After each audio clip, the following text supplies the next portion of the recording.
Bab 1471, Embrio Cermin. Pada saat itu, persepsi es terjun ke dalam, dibimbing oleh arus kekuatan kegelapan yang mengalir deras melalui glif cermin yang baru diukir. Apa yang muncul di hadapannya adalah pemandangan yang bahkan mencuri napasnya sendiri. Itu adalah hamparan ruang angkasa yang tak berujung, luas tak terbayangkan, seperti berdiri di tepi keabadian itu sendiri. Di atas, pusaran kegelapan yang maha luas membentang tanpa akhir. Namun, kegelapan ini tidak kosong, titik-titik cahaya bintang yang tak terhitung jumlahnya berkilauan pelan di kedalamannya, melayang bagai bara api kesepian yang terperangkap dalam gelombang kosmik. Sebagian bersinar dengan warna ungu redup, sebagian lainnya berwarna biru keperakan, dan lebih dalam lagi, bintang-bintang yang lebih gelap berdenyut dengan kilauan kuno yang terlarang. Jauh di bawah sana, terbentanglah sesuatu yang hanya bisa disebut laut kegelapan. Samudra sehitam obsidian yang permukaannya tak beriak maupun memantulkan cahaya. Sebaliknya, ia berkilauan dengan kegelapan cair, kadang-kadang melepaskan gelombang kabut bayangan yang lambat dan senyap, yang menggulung ke atas, larut ke dalam cakrawala yang dipenuhi bintang. Setiap tarikan napas es di tempat ini terasa luar biasa berat, seolah-olah udaranya sendiri ditenun dari kegelapan purba. Namun, paradoksnya, beban itu terasa familiar baginya, bergema, hampir menenangkan. Inikah laut pengetahuanku? Es terkejut setelah menyaksikan tontonan fenomenal ini, karena dia tidak menyangka laut pengetahuannya terlihat semegah dan semegah ini. Pada saat itu, dari kedalaman laut pengetahuan, es merasakan kehadiran yang sesaat sebelum kemudian menghilang seketika, seolah itu tidak lebih dari sekadar imajinasinya. Tetapi dia tidak punya waktu untuk menyelidikinya karena dia segera merasakan sesuatu dan melihat bahwa kekuatan itu membeku dan terpelintir, mengembun di lautan pengetahuannya. Perlahan, kekuatan itu mulai terbentuk menjadi embrio cermin. Sebuah bola perak pucat, permukaannya seperti cairan, memantulkan bayangan dan sekilas wajah serta aura es yang tak terhitung jumlahnya. Di kedalamannya, riak-riak samar berputar-putar. Itu pertanda bahwa riak-riak itu telah mulai beresonansi dengan fisik universalnya. Jadi, inilah embrio cermin, langkah pertama menuju domain cermin. Pikiran es berpacu. Pada saat itu, dia mengerti mengapa seni kekuatan universal menuntut untuk menuliskan simbol kekuatan ke dalam struktur fisik universal. Prasasti cermin di rongga matanya bertindak sebagai saluran, menarik kekuatan dari fisik universal dan memfokuskannya ke lautan tak terbatas ini, memelihara embrio hingga dapat tumbuh. Lebih jauh lagi, karena seni kekuatan universal ini terintegrasi langsung ke laut pengetahuannya, dia tidak memerlukan waktu atau persiapan apapun untuk mengaktifkannya, dan itu akan tumbuh bersama fisik universal. Ada 4 tingkatan seni kekuatan universal cermin agung kitab suci hantu. Tingkat pertama adalah embrio cermin, kondensasi awal teknik kekuatan universal dalam fisik universal. Ketika embrio cermin berevolusi, ia memasuki tingkat kedua, domain cermin. Domain cermin akan berevolusi menjadi dunia cermin sebelum menjadi alam cermin pada tingkat akhir dan keempat. Pada level embrio cermin, es mampu menjebak jiwa-jiwa di dalam embrio cermin, dan setiap jiwa baru akan mewakili penyamaran baru. Selain itu, kapasitas jiwa yang dapat dijebak es akan meningkat seiring dengan peningkatan level tekniknya.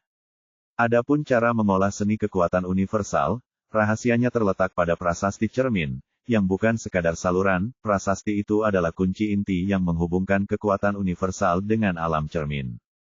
Es perlu memelihara prasasti cermin tersebut dengan kekuatan kegelapan hingga cukup matang untuk evolusi berikutnya, dan teknik tersebut maju ke tahap berikutnya. Seiring dengan kemajuan setiap level, glif itu sendiri akan berevolusi, semakin dalam, berlipat ganda, dan semakin selaras dengan fisik universal. Saat embrio cermin terbentuk, penglihatan es kembali berubah. Ia menjaga napasnya tetap lambat dan teratur sementara bola cermin embrionik itu melayang tanpa suara di lautan kesadaran. Permukaannya bergetar pelan, berputar-putar dengan pantulan. Saat dia membuka matanya, dan di kedalaman pupil matanya, kilatan keperakan berkelebat bagaikan api.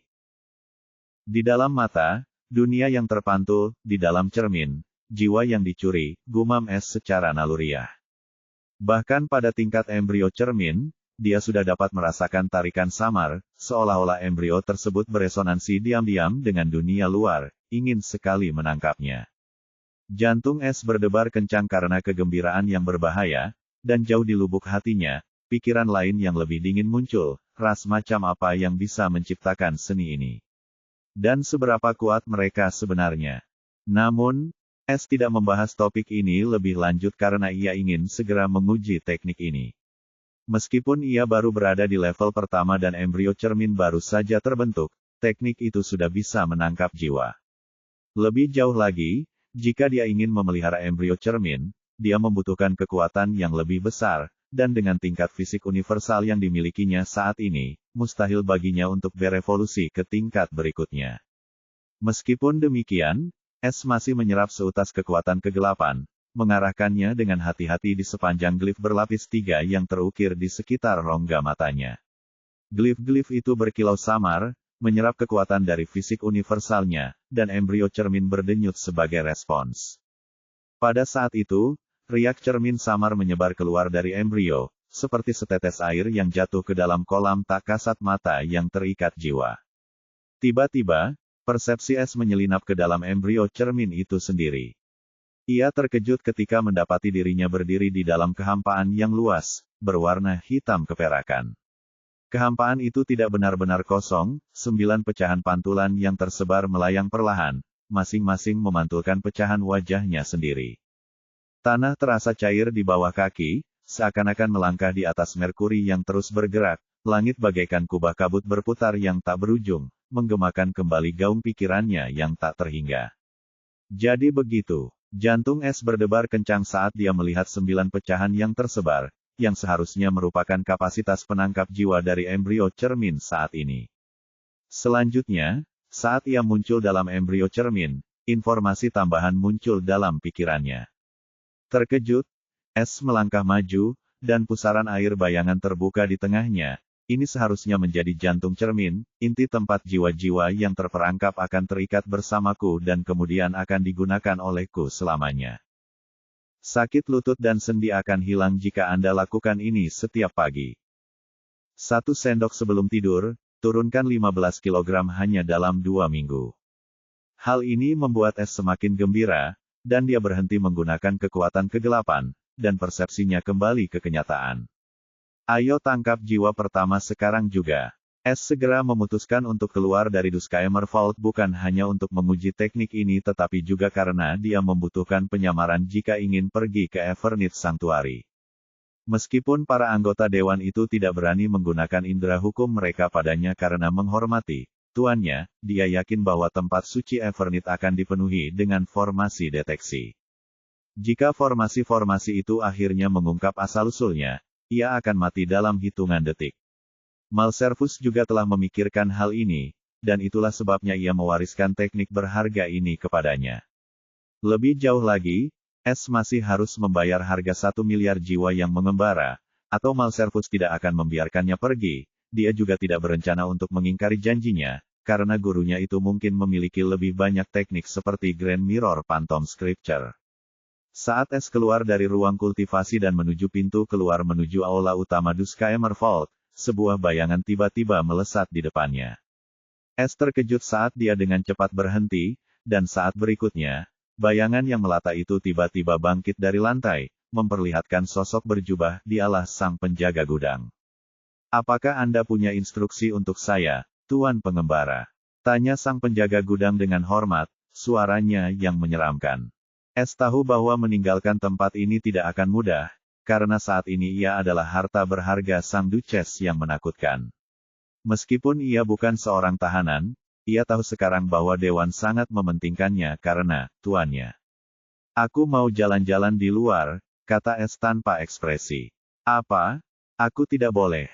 Sang penjaga gudang terdiam sejenak sebelum berkata, Sang Duchess memerintahkan saya untuk memenuhi semua kebutuhan Anda. Jika ada yang Anda inginkan, katakan saja, dan Anda akan mendapatkannya. S menggelengkan kepalanya, aku sangat berterima kasih atas perhatian Duchess, dan aku tahu kau bermaksud baik. Tapi aku hanya akan keluar untuk berkeliling kota. Aku kesulitan untuk diam di satu tempat terlalu lama, karena aku tidak terbiasa. Tapi, aku tidak akan mempersulitmu, kalau kau mau, kau bisa ikut aku atau mengirim orang lain. Bagaimana menurutmu? Sang penjaga gudang menatap es dalam-dalam sebelum akhirnya mengangguk, karena saran es dapat dilakukan dan kedua belah pihak akan senang. Lagi pula, jika es akhirnya hilang, Vault Keeper akan kehilangan nyawanya, jadi mengikuti es adalah pilihan terbaik, dan es belum menerima hadiahnya, jadi dia tidak akan lari dari hadiah yang telah dia bayar dengan susah payah untuk didapatkannya. Kalau begitu, maafkan kesalahanku, ucap sang penjaga gudang dengan ambigu sebelum berubah menjadi bayangan, dan sesaat kemudian, ia menyatu dengan bayangan es di belakangnya. Es dikejutkan oleh kemampuan Vault Keeper yang luar biasa saat dia melihat bayangannya sendiri, dan dia bahkan tidak dapat membedakannya. Matanya tajam ketika dia menatap peta takdir, dan ketika dia melihat titik takdir hitam tepat di belakangnya, dia mendesah lega. Lagi pula, jika seseorang seperti Vault Keeper memutuskan untuk mengikutinya dengan cara seperti itu, ia akan sepenuhnya terbongkar dan berada di bawah belas kasihan pihak lain. Jadi, melihat bahwa Live Fate Map masih dapat mendeteksi seseorang seperti Vault Keeper bahkan ketika ia mencoba bersembunyi, membuat Es merasa tenang. Bab 1472, Aula Roh Obsidian, 1. Di alam yang jauh, terselubung, melampaui ruang dan waktu, duduklah sesosok makhluk yang wujudnya bahkan melampaui batas realitas. Sebuah entitas humanoid bak cermin, bersila dalam keheningan yang hikmat, seolah dipahat dari kristal hidup. Di atas permukaannya yang mulus, pantulan yang tak terhitung jumlahnya menari-nari, kilasan sekilas bintang, dunia, dan momen yang hilang dalam sejarah, berkedip-kedip seperti nyala lilin di atas kanvas obsidian yang tak terbatas. Tiba-tiba, makhluk itu tersentak, seolah diguncang oleh getaran kosmik yang tak terlihat. Pantulan cahaya yang tak terhitung jumlahnya membeku menjadi keheningan total, sebelum sebuah fenomena baru mekar di kulitnya yang mengilap. Panorama kosmik galaksi-galaksi yang berputar, nebula-nebula, dan konstelasi-konstelasi yang melayang, terlukis dalam keagungan yang dingin dan hening. Seolah-olah seluruh napas ciptaan telah berlindung di dalam tubuh yang terpantul itu. Kemudian, di wajah makhluk itu, 6 mata bak cermin terbuka, masing-masing irisnya berputar dengan kedalaman sedalam lubang hitam. Di dalam mata itu mekarlah penglihatan yang melampaui pemahaman manusia, pantulan alam tak terbatas yang terus berubah. Sebuah suara bergema, bukan di udara atau angkasa, melainkan di dalam tulang-tulang keberadaan itu sendiri, dan dengan nada stoik yang abadi, tak tersentuh oleh gender atau emosi fana, seorang keturunan telah berhasil mengolah salah satu dari 3 seni kekuatan universal ras kita. Seolah menjawab, keenam mata itu mulai berputar dan bertransformasi.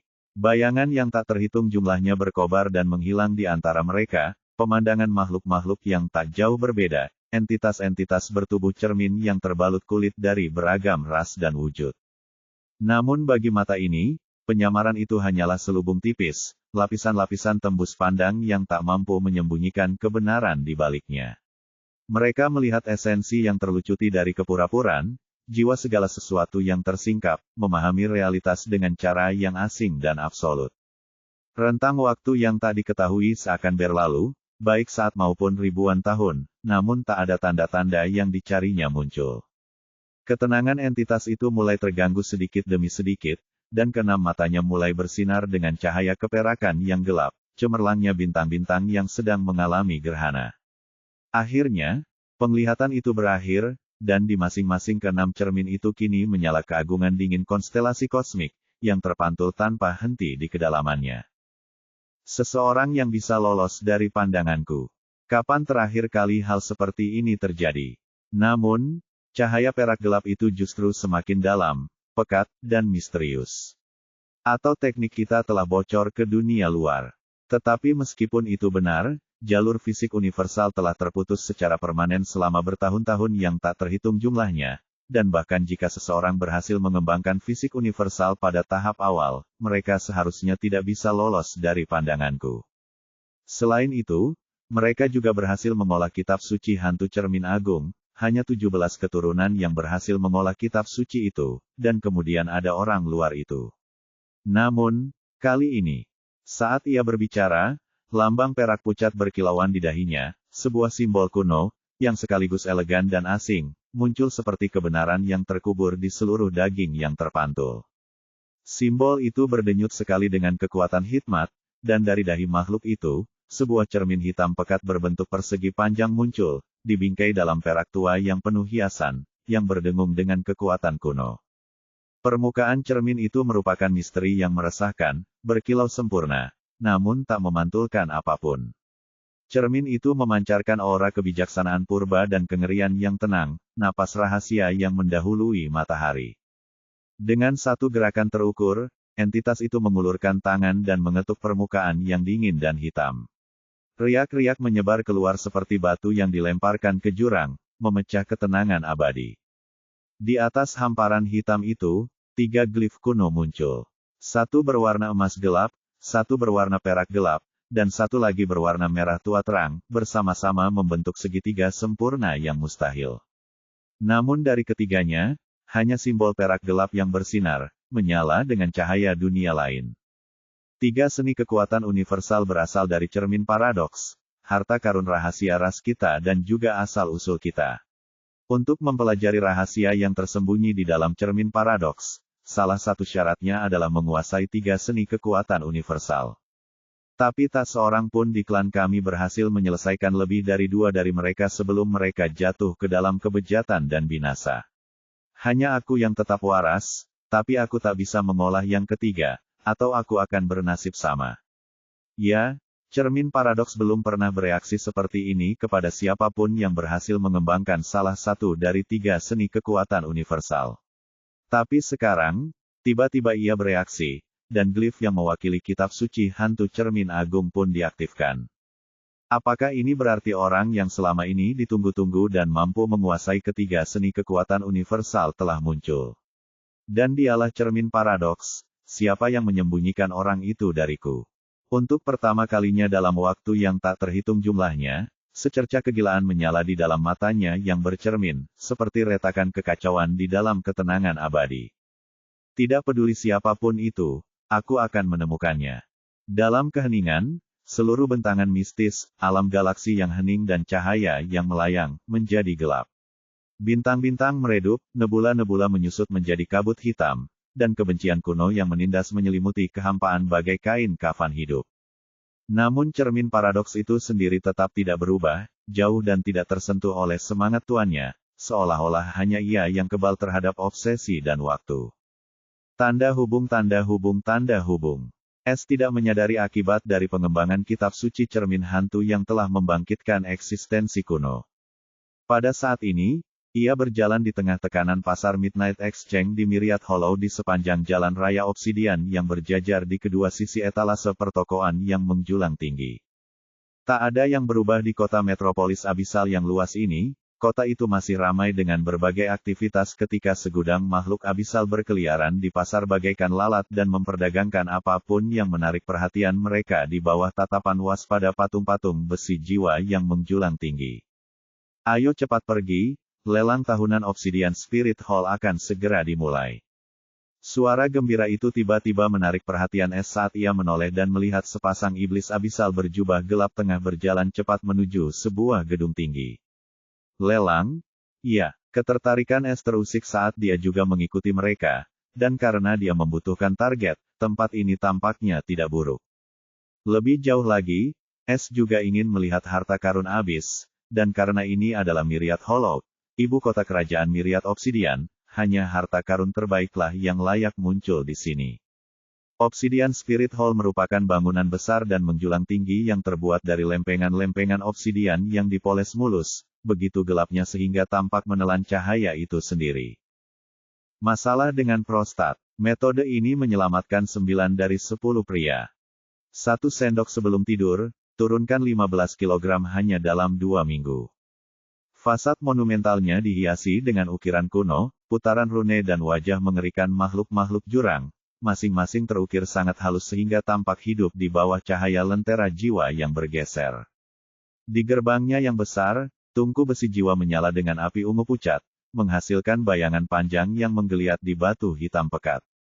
Di atas, lambang raksasa makhluk jurang bermata 3 berkilauan, Tatapannya menindas dan tak berkedip, menandai aula ini sebagai rumah lelang terbesar di Myriad Hollow, dan mungkin seluruh kerajaan Myriad Obsidian. Kerumunan ikan abisal mendekati pintu masuk secara tertib namun bersemangat. Setiap orang, saat mendekati gerbang, mengeluarkan plakat undangan yang berkilauan gelap. Plakat-plakat ini, sebagian terbuat dari batu giok hitam, sebagian lagi dari kristal abisal, diukir dengan rune yang berkilau redup dalam kegelapan. Setelah diperlihatkan, token-token ini diterima oleh para penjaga lapis baja stoa yang berjaga, para penjaga besar berbalut pelat-pelat besi jiwa hitam yang saling bertautan, wajah mereka tersembunyi di balik helm bertanduk. Masing-masing dari mereka adalah penguasa kuasi abisal. Setelah mengangguk hormat, para tamu diizinkan masuk, melewati aula obsidian megah di baliknya. Tersembunyi di balik jubah gelap dengan aura yang sepenuhnya terselubung, dengan tenang mendekati pintu masuk. Langkah kakinya tak bersuara di atas batu hitam halus itu, dan untuk sesaat, ia memperhatikan aliran makhluk-makhluk jurang di depannya yang memamerkan undangan mereka. Ketika gilirannya tiba, berkata tanpa ekspresi, "Saya tidak punya undangan." Begitu para penjaga mendengar tidak mendapat undangan, aura mereka langsung berkobar karena mengira sedang membuat onar. Lagi pula, semua orang tahu bahwa tanpa undangan, tidak ada yang diizinkan masuk ke pelelangan, yang membuat menjadi pembuat onar. Keheningan menyelimuti penonton terdekat, banyak yang menoleh penasaran ke sosok berjubah itu, dan sikapnya yang berani membuat mereka geli. Mereka menonton dengan penuh harap karena tahu pertunjukan yang bagus akan segera dimulai. Namun, sebelum penjaga terdekat sempat bertindak, raut wajahnya berubah waspada. Matanya menyipit di balik celah helmnya, dan geraman pelan menggema dari dadanya. Alasan di balik perubahan reaksinya yang tiba-tiba itu adalah, pada saat itu, bayangan di kakinya tiba-tiba berkilauan, seperti minyak yang beriak di air, dan sesuatu yang tak terlihat bergerak di dalamnya. Penjaga itu menegang di tengah napasnya. Tatapannya bertemu dengan untuk sesaat, lalu mundur, kengerian terpancar di matanya. Pada saat itu juga, posturnya berubah total, dari curiga menjadi hormat yang gemetar. Maafkan saya sedalam-dalamnya, tamu terhormat. Kata penjaga itu tergagap, suaranya bergetar. Mohon izinkan saya sebentar. Berbalik tajam, ia setengah membungkuk, bergegas ke kedalaman aula, sepatu bot lapis bajanya bergema di marmer hitam. Kerumunan terkejut oleh reaksi mendadak penjaga itu, sementara tatapan mereka pada berubah serius. Di balik tudungnya, dan di balik topeng tanpa wajah, bibir melengkung ke atas, memiliki Voltikiper sepertinya tidak seburuk itu. Bab 1473, Aula Roh Obsidian, 2. Beberapa saat kemudian, desahan terdengar di antara kerumunan yang berkumpul. Dari dalam, muncul sosok tinggi kekar, iblis abisal berkulit ungu yang anggun, terbungkus jubah perak senja, tanduk hitamnya berhiaskan obsidian mengilap, dan dimahkotai rantai emas halus yang halus. Tak lain dan tak bukan, pemilik aula roh obsidian itu sendiri. Pemilik aula itu menghampiri dengan langkah cepat, kepala sedikit tertunduk, sebuah gestur kerendahan hati yang tak terduga di Myriad Hollow. Tamu yang terhormat, ujar pemilik restoran dengan nada yang terlatih, suaranya merupakan perpaduan antara rasa hormat dan ketenangan, mohon maaf atas ketidaknyamanan yang ditimbulkan. Aula ini tidak menyadari kehadiran Anda yang terhormat. Bolehkah saya mengantar Anda masuk sendiri? Sebelum dapat menjawab, pemiliknya minggir dan memberi isyarat dengan megah, sementara para pengawal membungkuk dalam-dalam, mengalihkan pandangan mereka dari sosok berjubah itu. Di sekeliling mereka, bisikan-bisikan beriak seperti gelombang hidup. Siapakah orang ini yang disambut secara pribadi oleh pemilik aula? Kurasa dia mungkin salah satu keturunan distrik bangsawan Evernit. Bodoh, bahkan keturunan mereka pun tak berhak dikawal langsung oleh pemilik aula. Jangan lupa, pemilik aula sendiri tangan kanan Markis Iblis Bulan Sabit, dan aula roh obsidian juga milik Markis.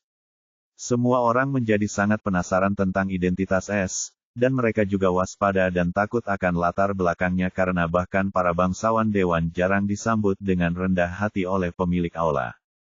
Di sisi lain, dengan ekspresi tenang namun dingin di balik tudungnya, mengangguk samar. Tanpa menghentikan langkahnya, Ia melangkah maju, melewati para penjaga yang terdiam dan membungkuk, lalu memasuki aula obsidian di baliknya. Di dalamnya, langit-langit melengkung tinggi seperti katedral kegelapan, permukaannya dihiasi dengan sungai baja yang berdenyut dengan pendaran cahaya redup. Lampu gantung yang diliputi bayangan melemparkan cahaya yang bergeser ke atas mosaik rumit di bawah kaki, dan saat es dituntun lebih dalam ke aula oleh pemilik aula, para tamu yang tercengang di dalam hanya bisa menonton dalam diam, bertanya-tanya siapakah sosok berjubah ini. Akan tetapi, tak seorang pun menyadari ekspresi gelisah dari pemilik aula saat ia diam-diam melirik bayangan es yang membuntuti tanpa suara di kakinya, dengan sedikit rasa tidak percaya. Siapa orang ini yang sampai menyuruh penjaga gudang Duskheimer mengikutinya seperti pelayan? Semua orang tahu penjaga gudang hanya setia kepada Duchess yang menakutkan dan tanpa perintahnya, dia tidak akan melakukan apapun, apalagi melindungi orang tak dikenal. Pikir pemilik aula dengan sedikit rasa takut dan penasaran, orang yang berhubungan dengan Duchess yang menakutkan tidak bisa diabaikan. Aku mungkin harus memberitahu Markis tentang ini. Tepat ketika pemilik aula memutuskan untuk mengubah Markis Iblis Bulan Sabit, sebuah suara menyeramkan terngiang di benaknya, Tuan muda di sini hanya untuk melihat. Tidak perlu mempermasalahkan masalah ini. Jadi, saya akan sangat berterima kasih jika pemilik aula tidak mengganggu Markis.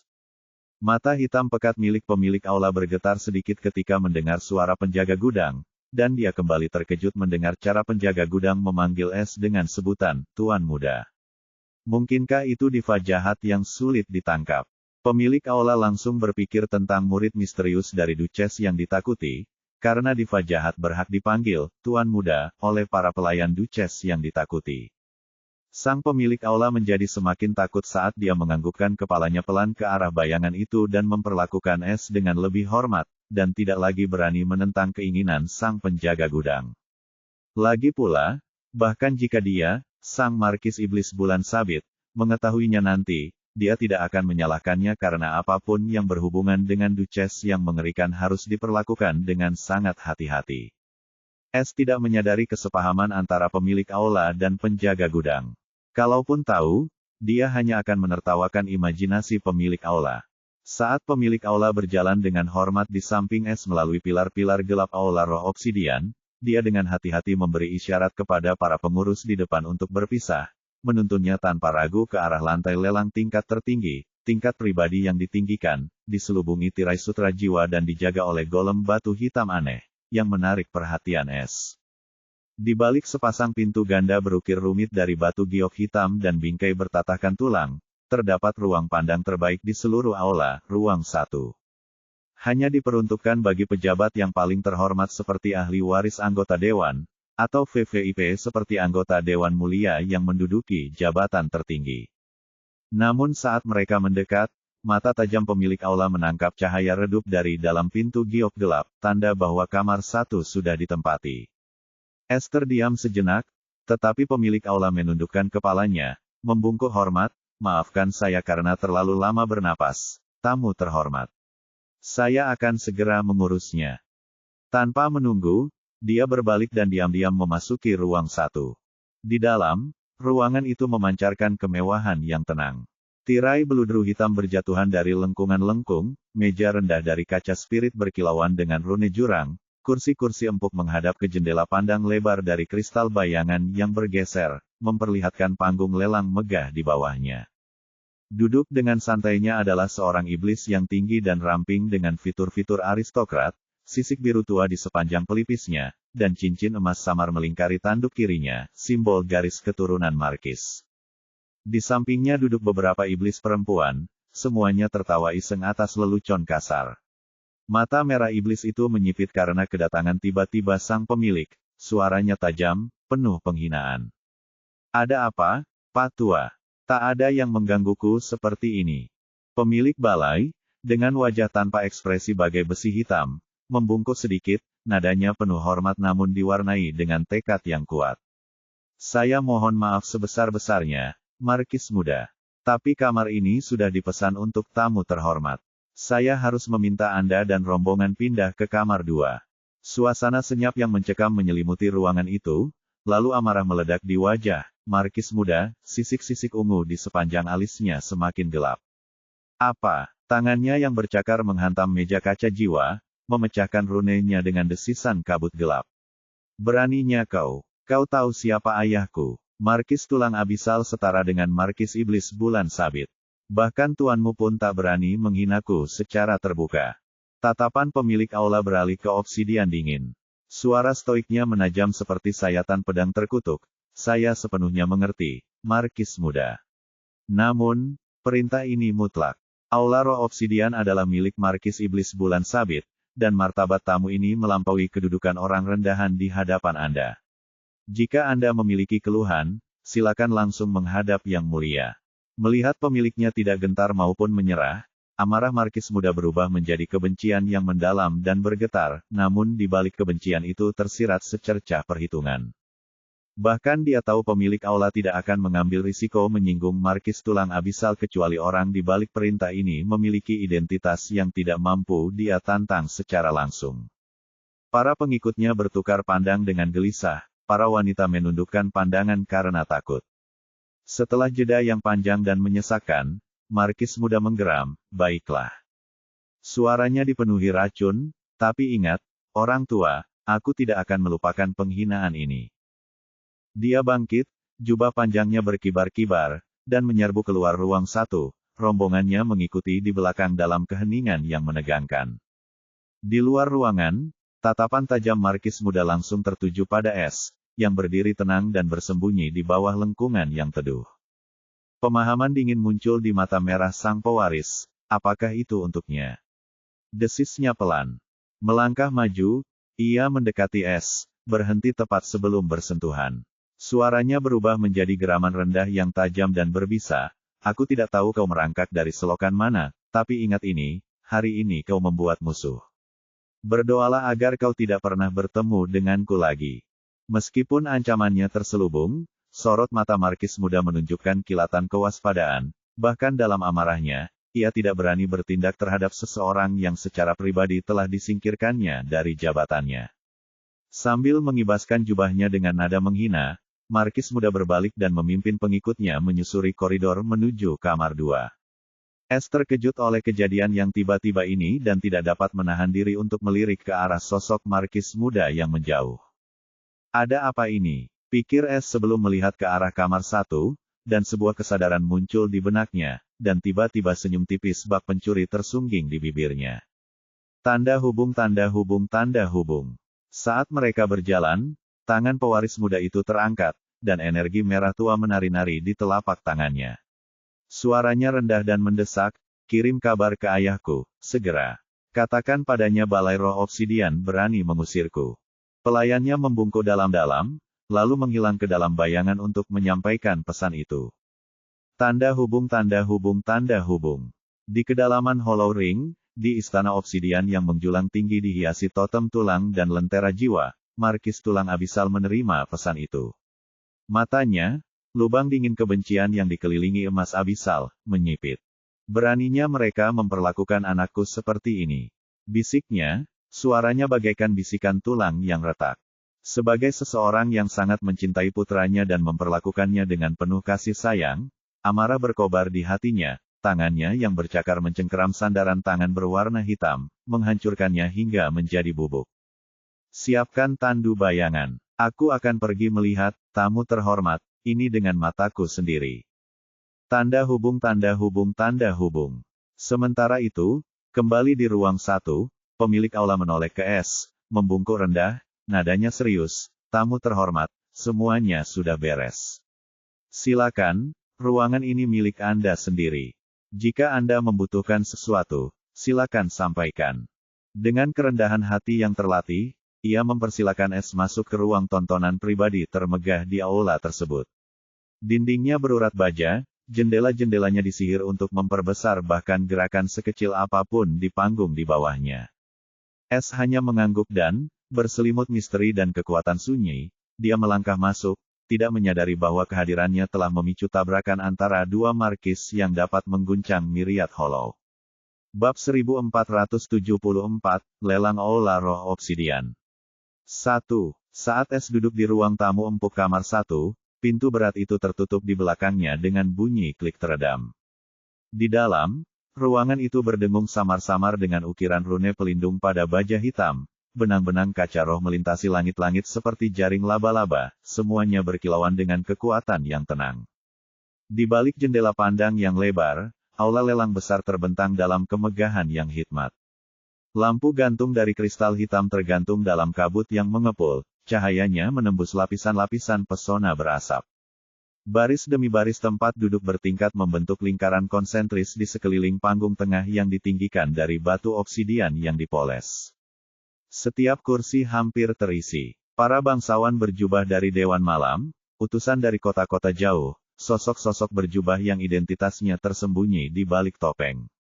Setiap orang yang hadir di sini berstatus tinggi dan memiliki basis kultivasi setidaknya Master Abyssal atau lebih tinggi. Sejenak, keheningan merajalela, berat, penuh harap, nyaris sakral. Kemudian, keheningan itu pecah bagai es tipis. Dari balik bayangan terdalam panggung, muncul sosok menawan dalam balutan jubah satin hitam yang berkibar, kulit sepucat senja, tanduk-tanduk melengkung berhiaskan rantai perak jiwa. Setiap langkahnya meninggalkan jejak gumpalan kabut merah muda, dan udara terasa menyempit di sekelilingnya, menyihir mereka yang pikirannya lemah, dan bahkan mereka yang memiliki ketahanan mental tinggi pun tak kuasa menahan diri untuk menatap wanita itu dengan waspada. Es pun tercengang saat melihat wanita mempesona itu, dan tak kuasa menahan diri untuk bertanya sambil melirik bayangannya, "Tuan penjaga gudang, wanita itu berasal dari ras apa?" Sepertinya dia memiliki aura dan pesona yang aneh. Kebanyakan orang di sini tampaknya waspada terhadapnya. Suara penjaga gudang langsung terngiang di kepala Es saat ia menggunakan transmisi roh, itu iblis Sucubus Abyssal. Varian langka dari ras iblis Abyssal, jadi wajar saja kalau Tuan Nomad tidak mengenalinya. Mereka memiliki pesona iblis bawaan, dan bakat hukum ilusi yang sangat tinggi dengan kemampuan pengendalian pikiran rasial yang kuat. Terlebih lagi, setiap iblis Sucubus Abyssal pada dasarnya bernafsu karena dapat tumbuh lebih kuat dengan memakan nafsu lainnya. Sucubus juga memiliki reputasi yang terkenal karena jika seseorang tidak berhati-hati, iblis Sucubus Abyssal dapat melahap seluruh fondasi kultivasi melalui kemampuan kultivasi ganda bawaan mereka yang unik. Itulah sebabnya semua orang di sini waspada terhadapnya, sementara mereka yang pikirannya lebih lemah sudah terpikat oleh pesonanya tanpa perlu dia lakukan apapun. Iblis Sucubus Abyssal jumlahnya sangat sedikit, tetapi masing-masing dari mereka dilindungi oleh Enchantress Demon Duchess. Karena dia juga merupakan iblis Sucubus Abyssal, itulah sebabnya tidak ada seorang pun yang berani menyentuh mereka. Itulah sebabnya setiap iblis Sucubus Abyssal hanya setia kepada Duchess Iblis Enchantress. Aula Roh Obsidian kemungkinan besar telah membayar mahal untuk menyewa Sucubus ini untuk memanipulasi harga barang lelang. Ini adalah metode umum yang digunakan oleh organisasi besar. Kesadaran muncul di benak Es saat ini karena dia tidak dapat menahan diri untuk tidak memikirkan wanita berbahaya yang pernah ditemuinya di alam rahasia, yang mengenakan topeng bermotif hantu iblis. Pantas saja Dread Duchess begitu waspada terhadap Enchantress Demon Duchess, dan bahkan aku hampir terjerumus dalam ilusinya hanya dengan mendengar suaranya.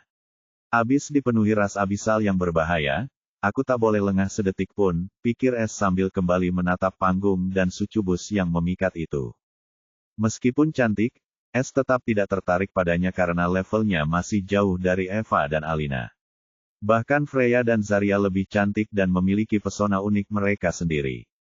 Kembali ke panggung, dengan bungkuk anggun sambil memamerkan lekuk tubuhnya yang dalam, Sucubus itu berbicara, suaranya yang menawan bagaikan asap yang mengepul di atas marmer dingin. Para tamu yang terhormat, para bangsawan yang terhormat, dan orang luar yang terhormat.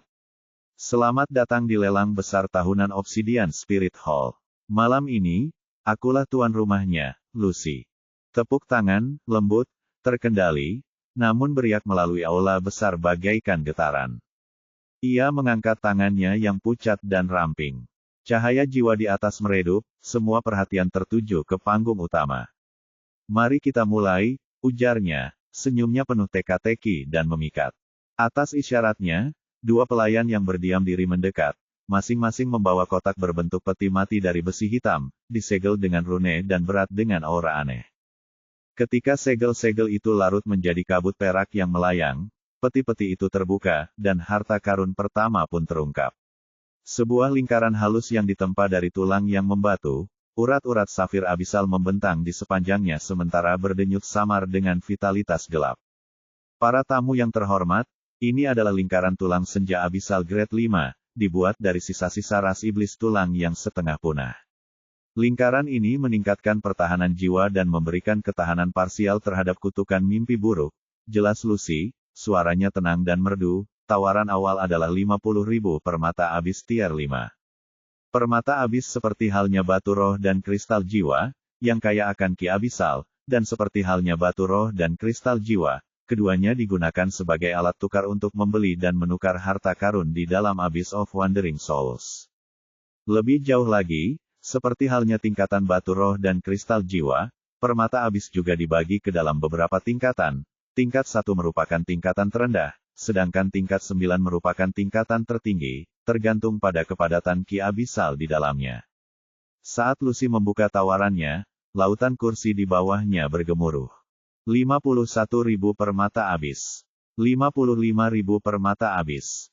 70.000 permata abis. Para penawar menawar dengan sengit untuk Twilight Bond Circlet, tetapi sebagian besar dari mereka hanyalah Abyssal Master, sedangkan para petinggi tetap acuh tak acuh. Tamu terhormat di kursi bawah nomor 483 telah menawar 83.000 permata abis. Lucy akhirnya memanggil ketika penawaran mulai melambat. Dia menatap semua orang dengan senyum memikat. Ada tawaran tertinggi. Twilight Bond Circlet seharga 83.000 abis gems akan dilelang sekali. Pergi 2 kali. 85.000 permata abis. Seorang iblis muda menggertakkan giginya dan menaikkan tawarannya. Lucy melontarkan senyum ke arah iblis muda itu, membuat si iblis muda menjadi bingung dan tergila-gila. Menyaksikan kejadian ini, para pemuda pemarah lainnya juga mulai menawar lagi. Sementara yang lebih tua dan lebih bijak tak kuasa menahan rasa kasihan kepada orang-orang bodoh itu. Akhirnya, Twilight Bond Circlet terjual seharga 109.000 abis gem. S juga menyaksikan seluruh kejadian ini dan akhirnya mengerti mengapa ras iblis sucubus abisal terkenal kejam, lalu tersenyum kecut. Sakit lutut dan sendi akan hilang jika Anda lakukan ini setiap pagi. Masalah dengan prostat. Metode ini menyelamatkan 9 dari 10 pria. Lelang terus berlanjut saat lebih banyak barang bermunculan, tetapi tidak seorang pun dari ruang VIP ikut serta dalam penawaran, dan hanya orang-orang di kursi bawah yang berkompetisi untuk mendapatkan barang-barang tersebut. Tak lama kemudian, benda nomor 43 diperlihatkan. Benda itu adalah wadah kristal pendek berisi bara api yang berkelap-kelip. Permukaannya dipenuhi retakan halus yang tak terhitung jumlahnya, seolah-olah hampir tak mampu menampung kekuatan di dalamnya. Ini adalah guci jiwa Ember Glass, yang digali oleh pengembara abis dari alam pengembara yang sangat berbahaya. Menurut para ahli penilaian kami, guci ini berisi sisa api roh abisal kelas 7 dari penguasa abisal infernal yang telah gugur dari zaman dahulu. Meskipun hanya mengandung sedikit api roh, ini sangat ideal untuk digunakan sebagai material oleh alkemis abisal, atau pengrajin rune abisal. Terdengar pengumuman yang tenang, tawaran awal, 10.000 permata abis tingkat 7. Tiba-tiba, riak kegembiraan gelap muncul di antara penonton, dan 2 sosok berjubah di dalam ruang VIP nomor 23 mencondongkan tubuh ke depan. Kakak, kurasa bahan yang kau butuhkan untuk membuat pil pemecah alam abisal kelas 7 telah muncul. Seru salah satu dari mereka dengan nada gembira. Perjalanan ini memang sepadan. Yang satunya juga mengangguk, suaranya tegas dan serius, 50.000 permata abis. Bisik-bisik di kursi bawah langsung mereda ketika mereka menyadari tawaran itu datang dari ruang VIP. Lagi pula, semua orang tahu hanya ada 100 ruang VIP di aula lelang, dan siapapun yang bisa masuk ke ruang-ruang itu adalah tokoh terkemuka atau memiliki latar belakang yang cukup besar. Lagi pula, semakin sedikit ruang VIP, semakin tinggi status mereka. Mata Lucy berkilat geli saat ia menatap janda dari kamar 23 dan tersenyum menawan. Tamu terhormat dari kamar 23 telah menawar 50.000 permata abis. Apakah ada tawaran yang lebih tinggi? Kali ini, Kursi-kursi bawah hening karena mereka tidak ingin menyinggung orang-orang di ruang VIP. Lagi pula, 50.000 permata abis tier 7 setara dengan 500 juta permata abis tier 5. Satu abis tingkat 7 sama dengan 10.000 permata abis tingkat 5. Ada perbedaan kekayaan yang besar antara tamu di kursi bawah dan ruang VIP. Pada saat ini, ketika VIP di ruang 23 menatap dengan jijik ke arah orang-orang yang duduk di kursi bawah. 100.000 permata abis. Sebuah suara arogan terdengar di aula lelang. Mata Lucy berbinar saat dia mengumumkan, kami mendapat tawaran baru dari kamar 2. Dua sosok berjubah di kamar 23 terkejut ketika salah satu di antara mereka, sang adik, berseru dengan marah, siapa yang berani menawar melawan kakak? Diam. Tegur sang kakak dengan tegas, kita di sini bukan untuk membuat masalah. Apalagi penawar itu ada di kamar 2, setidaknya dia pasti ada hubungannya dengan Markis Abyssal. Sang adik segera menundukkan kepalanya dan bergumam, kalau begitu, kita akan kehilangan guci jiwa Emberglass. Sang kakak dengan dingin menyatakan, tidak juga, kita hanya harus bersaing secara adil. 200.000 permata abis. Bab 1475, Lelang Aula Roh Obsidian. 2. Di dalam ruangan, 2, Markis muda masih geram dengan apa yang terjadi sebelumnya di dalam ruangan, 1, dan saat dia mendengar ruangan, 23 menawar balik sesuatu yang diinginkannya, dia pun marah besar. Hari ini dia datang ke pelelangan ini hanya untuk bersenang-senang. Tapi dia tidak menyangka akan mengalami hal buruk seperti itu, dan tidak punya cara untuk melampiaskan amarahnya, dan sekarang ruangan itu memprovokasinya, jadi dia menemukan jalan keluar untuk melampiaskan amarahnya. Lagi pula, dia juga tahu bahwa Obsidian Spirit House mengalokasikan kamar VIP berdasarkan pada kepentingan tamu, jadi dia tidak menempatkan orang-orang di kamar 23 di matanya dan bertekad untuk melawan mereka. 300.000 permata abis. Dia langsung menaikkan tawarannya 100.000 lagi. Sebagai pewaris klan tulang Abyssal, kekuatan Markis Abyssal dari kerajaan Obsidian Myriad, ia sangat kaya, dan ayahnya juga sangat menyayanginya hingga memberinya hampir apapun yang diinginkannya. Jadi, permata Abyssal sebanyak ini masih belum seberapa baginya. Lucy di panggung lelang tersenyum menawan saat mengumumkan tawaran baru lagi sambil melirik kamar 23 dengan sedikit antisipasi. 310.000 permata abis. Sang kakak menawar sambil raut wajahnya berubah sedikit gelap sementara sang adik mengumpat Markis muda di dalam kamar 2. 400.000 permata abis. Markis muda mengikuti tanpa ragu sambil melemparkan tatapan membunuh ke arah jendela kamar 23. Di sisi lain, dari balik kristal penglihatan, Es duduk tak bergerak, tudung menutupi matanya, namun minat terpancar samar-samar. Guci jiwa Emberglass ini berisi jejak api roh, ini mungkin nutrisi yang bagus untuk api roh hitam iblisku, pikir Es sebelum melirik ke arah kamar 2, dan kamar 23, yang menawar tanpa menyerah. Anjing gila itu seharusnya ada di kamar 2, Es tak bisa menahan tawa geli sambil berkata tanpa ekspresi, 1 juta permata abis. Seketika suara Es yang diubah menjadi suara statis bergema di dalam balai lelang, Markis muda dan dua saudaranya yang ada di dalam ruangan 23 pun terdiam. Laki, dengan sedikit terkejut, cepat mengumumkan, kami mendapat tawaran baru dari kamar 1. Semua orang melirik ke arah kamar 1 karena mereka semua tahu bahwa karena kamar ini ditempati hari ini, maka ini artinya ada sesuatu pada tingkat yang sangat tinggi yang sedang berada di dalamnya. Kita menyerah saja dulu, ujar sang kakak tanpa ekspresi. Namun raut wajahnya sangat muram, ia mengepalkan tinjunya. Tetapi, si adik tidak mau, namun dia cepat-cepat menutup mulutnya saat melihat tatapan membunuh dari kakak tertuanya. Sang adik tahu bahwa harga 1 juta permata abis tier 7 terlalu tinggi baginya, dan bahkan jika mereka punya uang, guci jiwa Emberglass tidak bernilai sebanyak itu. Bajingan itu sengaja mempermainkanku. Markis muda langsung menghancurkan meja dengan marah dan hendak memulai perang penawaran dengan Es ketika salah satu wanita itu dengan cepat menghentikannya. Tunggu sebentar, tuanku. Saat ia berkata begitu, ia merasakan hawa membunuh yang dingin merasukinya, tetapi tampaknya tak terpengaruh olehnya dan berkata, harta karun itu tidak berharga, orang itu merugi besar. Jika dia benar-benar mempermainkan Anda, tuanku, jika Anda menuruti tawarannya, dia mungkin tidak akan menawar sama sekali dan membuat Anda rugi. Dia sangat keji, jangan tertipu oleh tipu dayanya. Secerca kejernihan kembali di mata Markis muda ketika kata-kata wanita itu terasa sangat masuk akal saat itu. Amarahnya langsung berubah menjadi seringai, cek, dasar bajingan keji. Apa dia pikir aku akan mudah tertipu?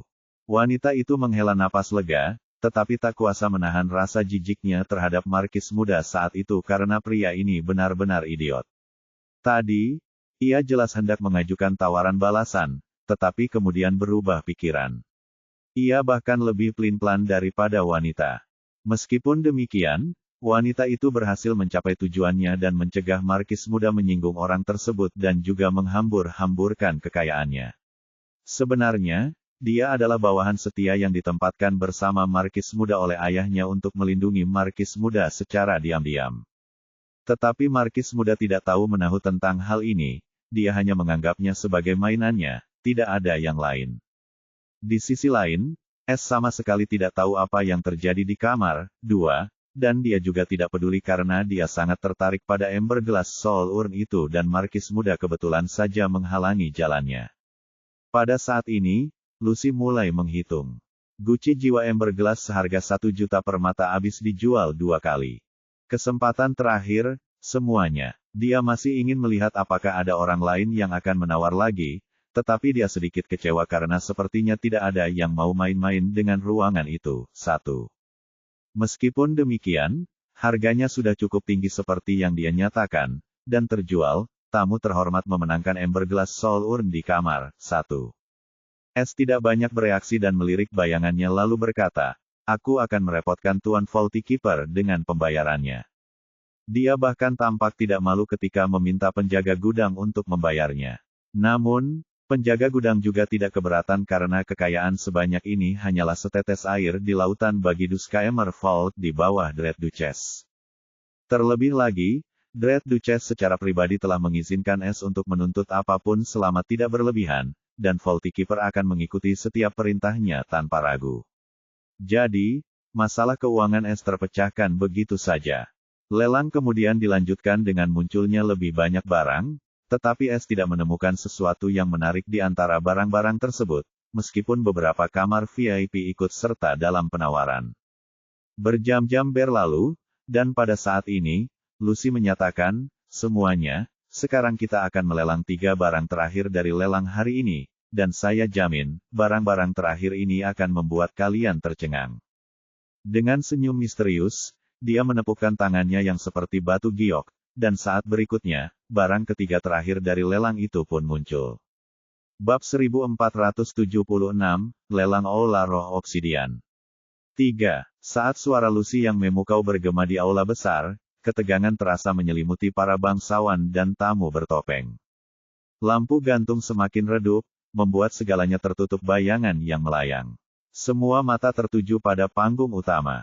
Tamu-tamu yang terhormat, gumamnya, setiap suku katanya meluncur bagai beludru di atas baja tajam, saya persembahkan kepada Anda harta karun ketiga terakhir dari lelang besar hari ini.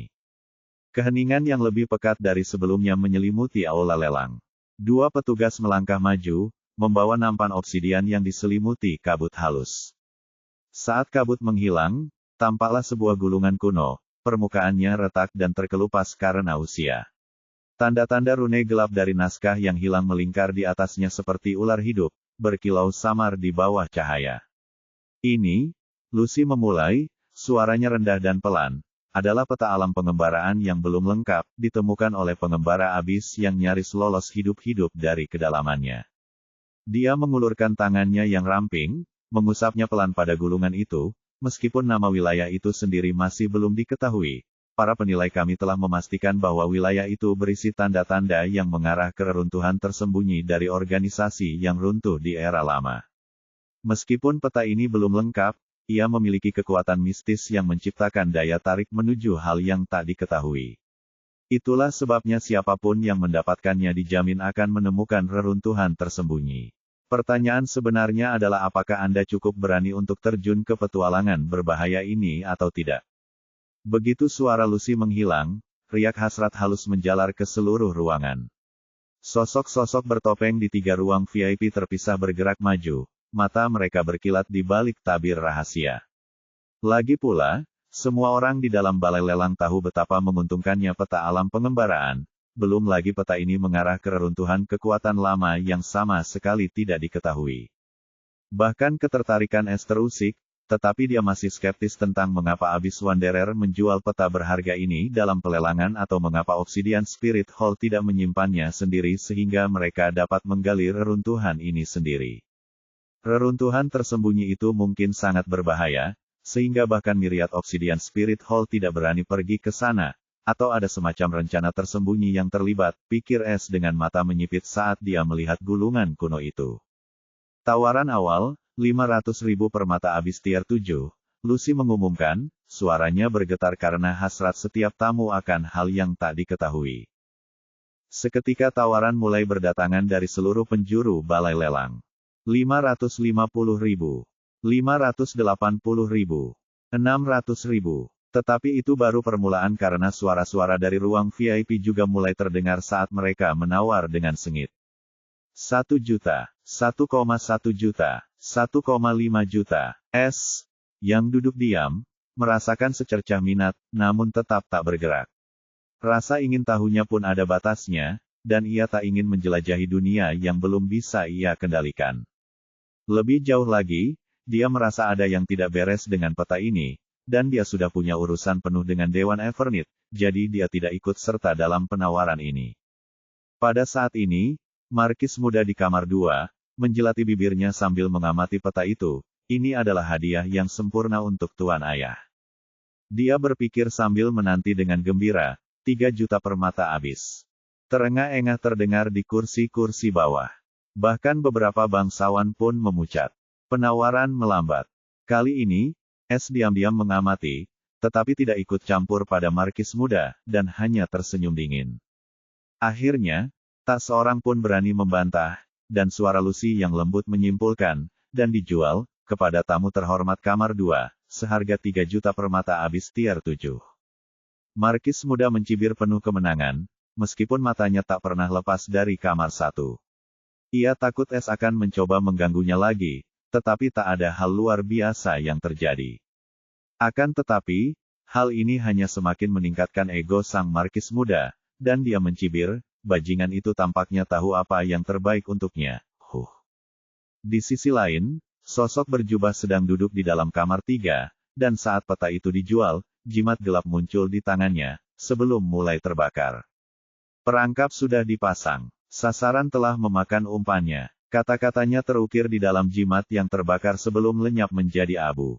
Saat gulungan itu dibawa pergi, 4 orang pengawal tiba, membawa kotak seperti peti mati yang ditempa dari kristal hitam, diukir dengan rune penyegelan dan perlindungan. Ketika tutupnya dibuka, terlihatlah sebuah stoples kristal hitam kecil dan pendek, begitu gelapnya hingga seolah menelan cahaya. Di dalam stoples itu, yang mengapung di dinding bagian dalam yang tersegel, terdapat setetes cairan berwarna merah tua, menggeliat perlahan, seolah hidup. Tetesan itu mengeluarkan dengungan samar yang meresahkan, seperti gema jeritan yang jauh. Bahkan udara di sekitarnya tampak melengkung, retak samar di bawah tekanan tak terlihat.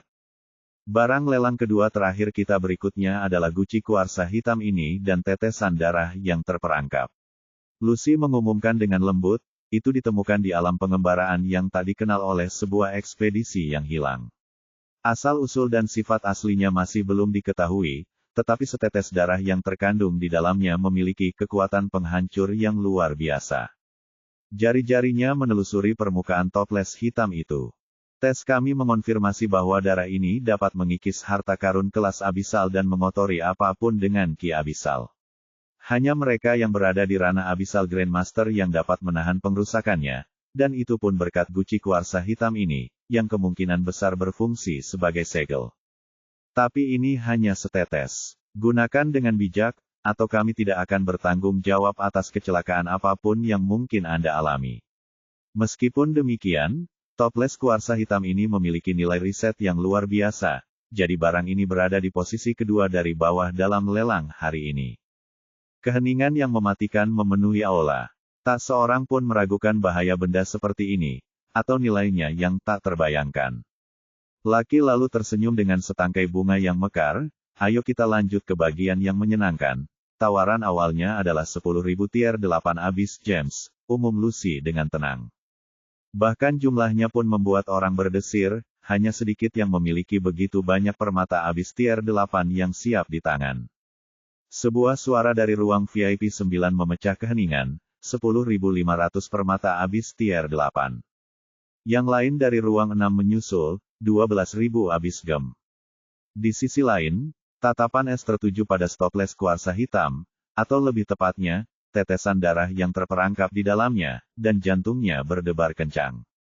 Setetes darah ini mungkin tidak ada nilainya bagi orang lain, tetapi baginya, itu adalah harta yang tak ternilai jika setetes darah ini mengandung garis keturunan ras seseorang yang tak tertandingi. Bab 1477, Lelang Aula Roh Obsidian. 4. Saat ini, tawaran untuk Black Quartz Jar telah mencapai 41.000 tier 8 Abyss Gems, yang mana sudah tergolong tinggi mengingat 41.000 tier 8 Abyss Gems tersebut setara dengan 4,1 juta tier 7 Abyss Gems. Lebih jauh lagi, bahkan jika seseorang bersedia membayar harganya, tidak ada seorang pun yang cukup bodoh untuk menukarnya karena Abyssal Grand Lord dapat menggunakan tier 8 Abyss Gem. Lucy tersenyum lebar saat mengumumkan, ada penawaran tertinggi. Toples kuarsa hitam seharga 41.000 permata Abyss akan terjual sekali. 45.000 permata Abyss. Pada saat itu, tawaran lain muncul dari salah satu ruang VIP. Lucy bahkan lebih bersemangat karena dia tahu semakin mahal barang yang dia jual, semakin tinggi komisi yang akan dia peroleh. Tamu terhormat di kamar 2 baru saja menawar. Sebelum dia bisa mengumumkan, tawaran lain diajukan. 50.000 permata Abyss. Markis muda, yang memasang ekspresi meremehkan setelah menawar, tiba-tiba mengepalkan tinjunya saat tawaran ini muncul karena tamu terhormat di kamar 1 telah menawar 50.000 permata Abyss untuk toples kuarsa hitam. Lucy mengumumkan dengan menawan sambil tak kuasa menahan diri untuk melirik ke jendela kamar 1, karena seperti orang lain, ia penasaran siapa orang yang duduk di dalamnya. Lagi pula, S hanya pernah menawar sekali sebelumnya untuk barang yang tidak berharga dibandingkan dengan 3 barang terakhir, dan sekarang dia menawar lagi untuk toples kuarsa hitam ini. 55.000 permata Abyss. Markis muda menaikkan tawarannya lagi sambil menatap tajam ke arah kamar 1. Meskipun dia tidak tahu nilai setetes darah di dalam toples kuarsa hitam, dia hanya ingin membelinya untuk ayahnya, karena ayahnya suka mengoleksi segala macam benda aneh, dan juga seorang perajin rune Abyssal bintang 7. Akan tetapi, campur tangan S seketika mengingatkannya akan penghinaan yang diterimanya hari ini, sehingga ia menjadi marah lagi dan mengira S lagi-lagi mempermainkannya dengan menawar tepat setelahnya. Tetapi S tidak peduli dengan perasaan markis muda karena dia menginginkan guci kuarsa hitam itu, entah disukai atau tidak.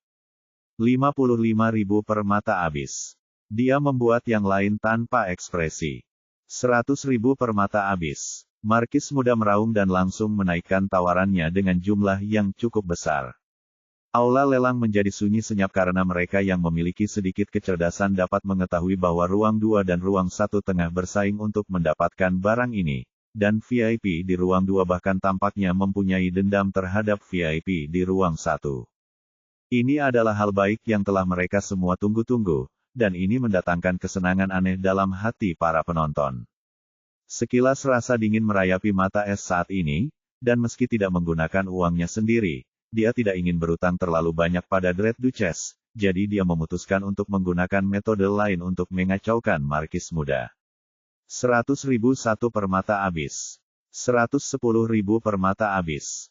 Wajah markis muda sehitam arang saat ini, karena ia tiba-tiba merasakan ada sesuatu yang tidak beres. 110.000 satu permata Abyss.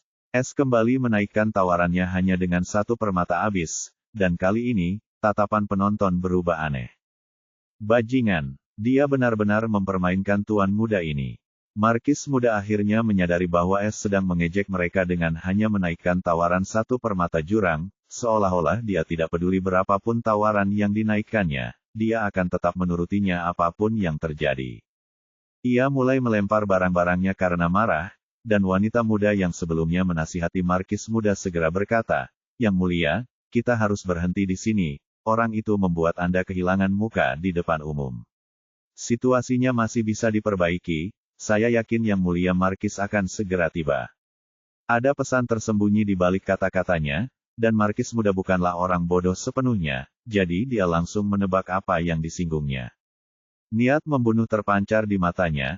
"Untuk saat ini, aku akan membiarkanmu bersikap sombong.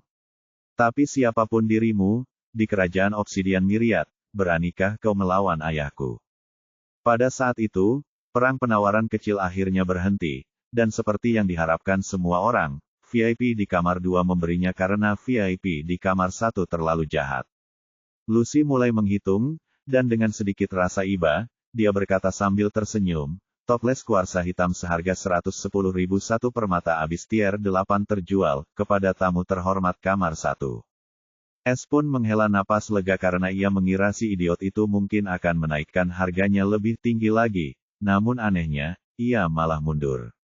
Sepertinya ada orang pintar di sampingnya, pikir Es, tapi dia tidak terlalu peduli karena dia sudah mendapatkan Black Quartz Jar, dan dia bersemangat untuk melihat apa yang akan dia dapatkan dari Drop of Blood. Tetesan darah ini bagaikan lotre baginya. Saat itu, Lucy mengumumkan, "Izinkan saya menunjukkan barang terakhir hari ini. Ini barang yang sangat istimewa dan belum pernah dijual di lelang sebelumnya. Bawa barang terakhirnya." Perkataan Lucy langsung menarik perhatian pemirsa karena mereka semua gembira dengan barang terakhir. Akhirnya, para petugas mendekat dengan sangat hati-hati, sambil membawa kotak hitam ramping dan datar yang diikat dengan rantai perak yang diukir dengan lambang kuno. Atas isyarat Lucy, mereka membukanya, memperlihatkan sebuah plakat obsidian yang bertahtakan rune perak samar yang berkilauan dengan kiroh yang dalam dan maksud mistis. Bahkan dari balik kaca penglihatan, Es merasakan beban kuno itu, dan dia bukan satu-satunya, tetapi semua orang yang hadir di seluruh tempat itu merasakannya. Terlebih lagi, pada saat itu, sang penjaga gudang yang selama ini bersembunyi di balik bayangan Es, tiba-tiba berjalan keluar dan menatap plakat obsidian itu tanpa menyembunyikan keheranannya. Es juga tercengang oleh kemunculan tiba-tiba penjaga gudang dan tak kuasa menahan diri untuk menatap plakat obsidian itu dengan pandangan baru. Plakat apa itu? Karena penjaga gudang pun datang untuk memeriksanya, bukankah ini berarti sesuatu yang luar biasa? Aku harus mendapatkannya. Pada saat itu, Lucy mengungkapkan dengan senyum aneh di wajahnya, harta karun terakhir kita malam ini adalah satu izin abisal kuno ke gua jiwa berbisik, yang hanya dibuka sekali setiap 10.000 tahun. Bab 1478, Izin Abisal Kuno, 1.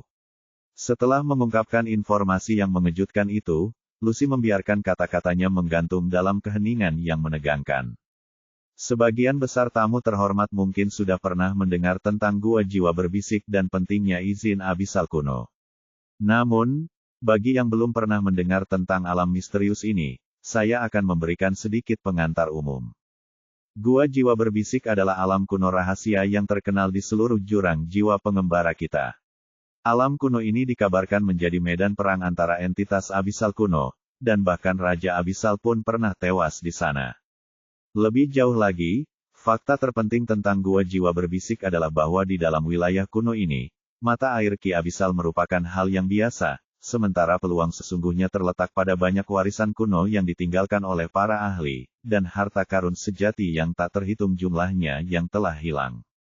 Setiap kali alam itu terbuka, seluruh Abyss of Wandering Souls berlomba-lomba untuk mendapatkannya. Namun, memasukinya adalah tugas yang menantang, dan banyak ahli telah gugur tanpa sempat melihat sekilas medan perang kuno itu. Namun, dengan izin Abisal kuno, tidak ada alasan untuk khawatir tentang keselamatan sebelum memasuki gua jiwa berbisik. Artinya, siapapun yang memiliki izin ini akan diberikan jalan aman ke gua jiwa berbisik. Izin-izin ini selalu muncul secara misterius di seluruh wilayah Abyss of the Wandering Souls setiap kali Whispering Soul Grotto hendak dibuka, dan terakhir kali wilayah kuno ini dibuka adalah 9.994 tahun yang lalu. Yang berarti, dalam waktu 6 tahun saja, Gua Jiwa Berbisik akan menampakkan diri lagi sebelum menghilang lagi selama 10 milenium berikutnya. Itulah mengapa ini adalah kesempatan sekali seumur hidup untuk mencari peruntungan dari Raja Abisal kuno. Begitu suara Lucy yang menghipnotis menghilang, seluruh tempat itu langsung berbisik-bisik pelan sementara mata terbelalak di setiap sudut. Bahkan para VIP yang paling tenang pun mencondongkan tubuh ke depan, hasrat membara di balik topeng yang tenang. Seperti dugaan Lucy, tidak semua makhluk abisal dalam pelelangan ini mengetahui tentang Gua Jiwa Berbisik. Dan saat dia mengungkapkan rahasia dan pentingnya gua itu, semua orang menjadi terpesona. Lagi pula, 10.000 tahun itu sangat lama, dan beberapa makhluk abisal yang ada bahkan tidak hidup selama itu.